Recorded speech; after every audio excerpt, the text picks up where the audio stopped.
বসতবাড়ির চারপাশে বাঁশের বেড়া দিয়ে রাস্তা বন্ধ করে একটি পরিবারকে অবরুদ্ধ করে রাখা হয়েছে।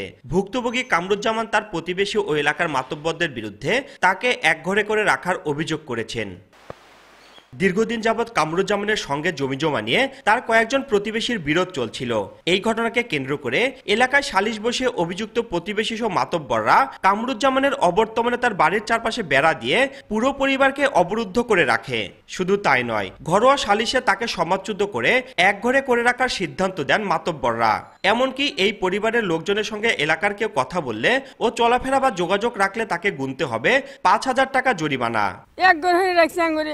এই গ্রামের মানুষ এই বাড়ি নিয়ে এই যে হইরে বাইজাগো যে হইরে আঙুরে এক ঘরে রেখে কারোর সাথে কথা বলতে কাহলিকে স্পেদ দেয় না, কাহলিকে এবারে স্পেদ দেয় না, আঙ্গুরের সাথে কথা বলি 5,000 টাকা ধরে বেড়া নিব। তারা 4-5 জন লোক মুষ্টিমেয় সিদ্ধান্ত নেওয়ার কথা সারা গ্রাম আমাদের পক্ষে, সারা গ্রাম নিয়ে আমরা কথা কই।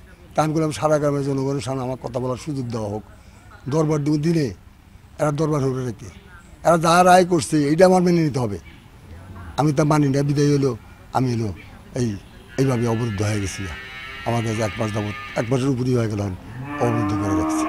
তারা হচ্ছে নিজেরা বসে আমাদেরকে না জানায় তারা বিভিন্ন রকম স্টেপ নিয়ে আমাদেরকে এরকম হয়রানির শিকার করে রাখছে আজকে 1 মাস ধরে। কেউ আসতে পারতেছে না, যাদের সাথে মিশবে তাদের সাথে মানে দণ্ডটা লেগে যাচ্ছে। বলছে তোমরা যদি ওনাদের বাড়িতে যাও তাহলে তোমাদেরও এরকমভাবে আটকে দেব। কেউ আসতে পারতেছে না।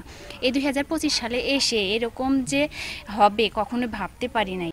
এ বিষয়ে জানতে সালিশ সিদ্ধান্ত দেয়া কোনো গ্রাম্য মাতব্বর কথা বলতে রাজি হননি। তবে সিরাজগঞ্জ সদর উপজেলা নির্বাহী কর্মকর্তা জানান, ভুক্তভোগী পরিবারের পক্ষ থেকে একটি লিখিত অভিযোগ পেয়ে বিষয়টি দ্রুত খতিয়ে দেখে সদর থানার ওসিকে ব্যবস্থা নেওয়ার জন্য বলা হয়েছে।